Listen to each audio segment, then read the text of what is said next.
What do identical addresses, repeating vendor lists, and reimbursement requests from buildings without kitchens have in common? According to investigators, everything.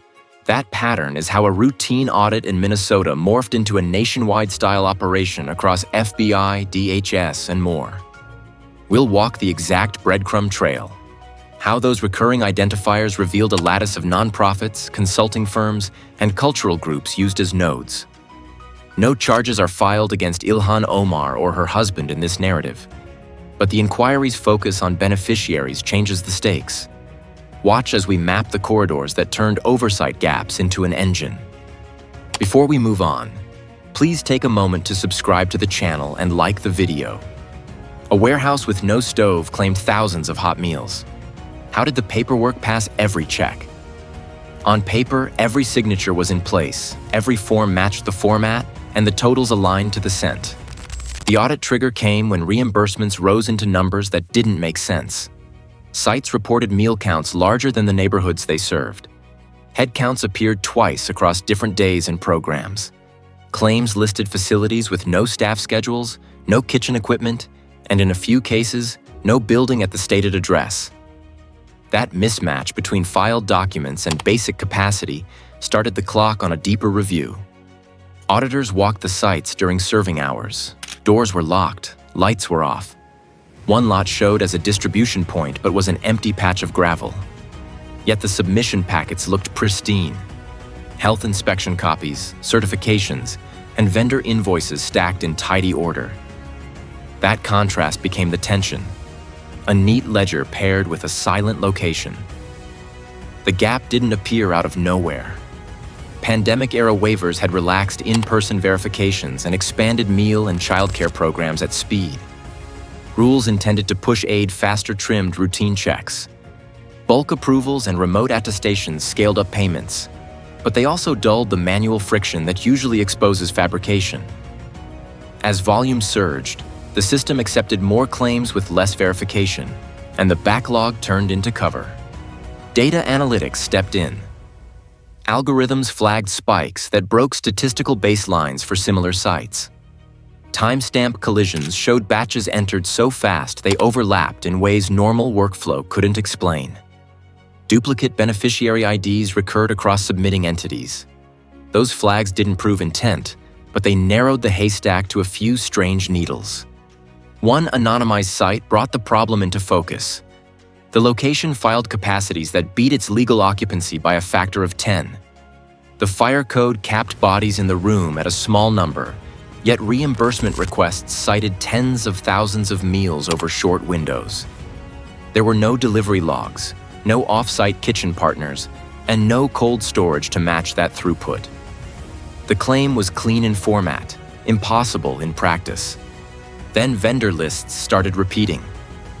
Unrelated programs named the same caterers, with the same invoice layouts, the same line totals, even the same typos. The repetition stretched across months. That raised a fair question. Were these clumsy clerical habits or a deliberate template built to slide past variance checks? Auditors broadened the pull. The same anomalies showed up in different counties and across multiple programs. Clean books, impossible capacity. The pattern held steady enough to move the discussion from isolated fraud to a systemic issue that exploited loosened controls.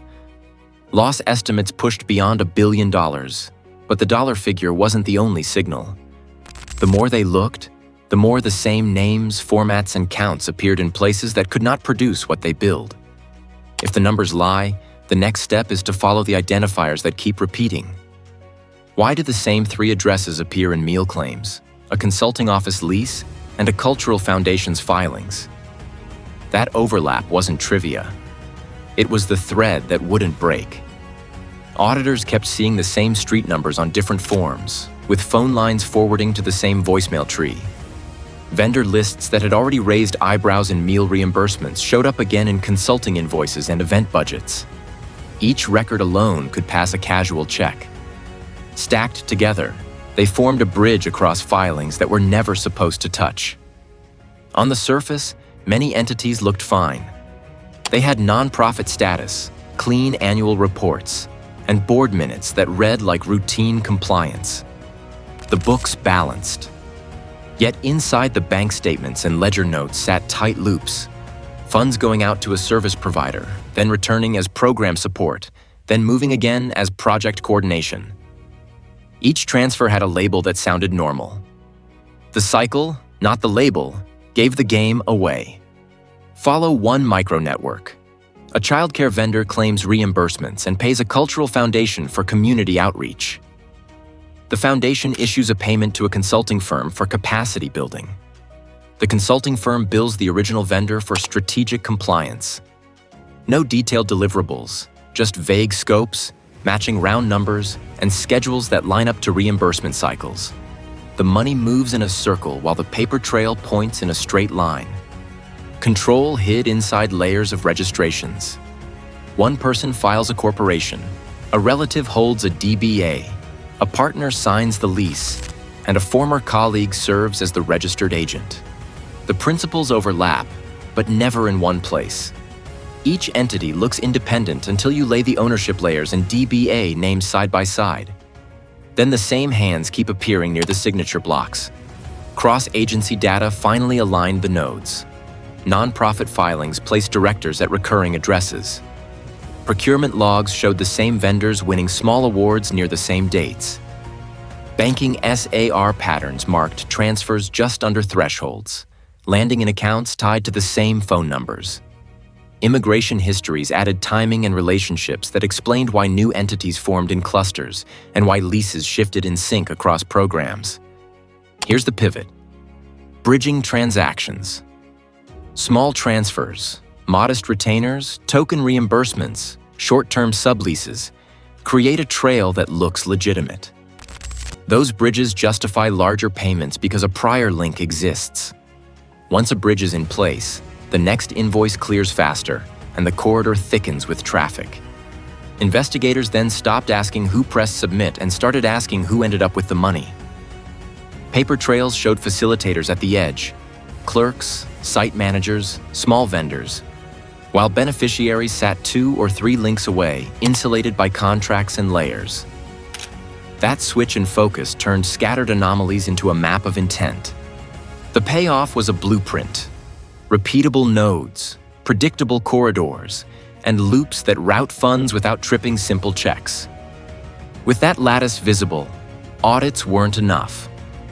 The next moves required coordinated fieldwork to test each corridor in the real world and see what, if anything, existed behind the paperwork.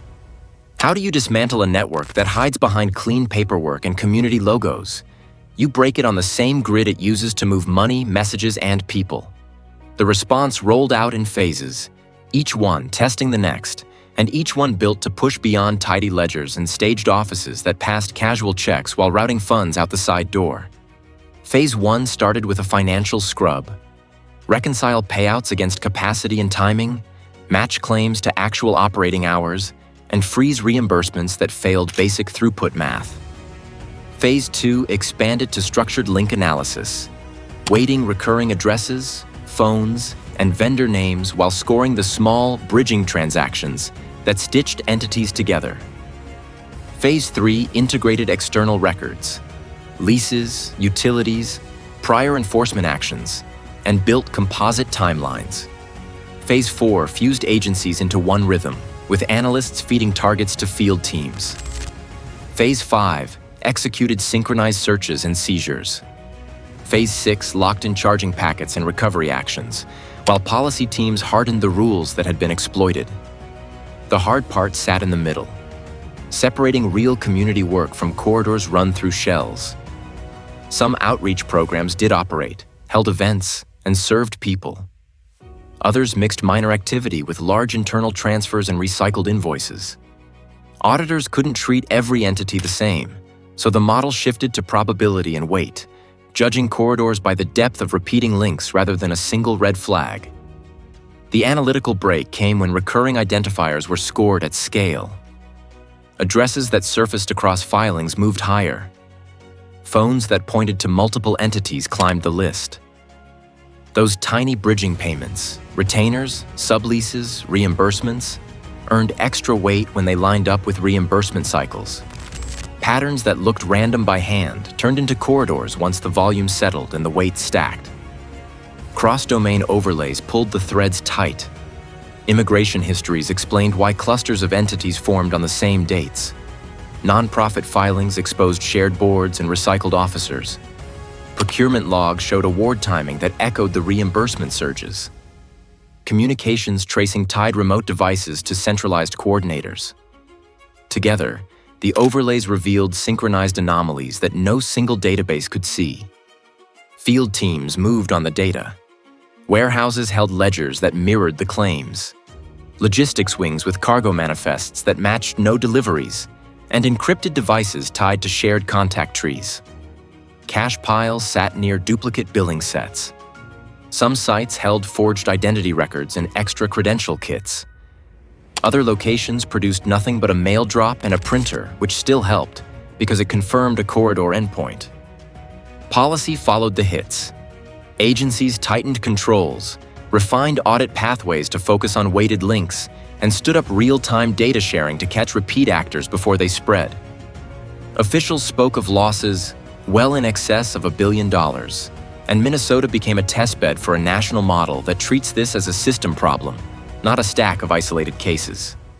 By tracing bridges and recurring identifiers, teams stopped chasing receipts and started collapsing the architecture itself. The next step asks something bigger.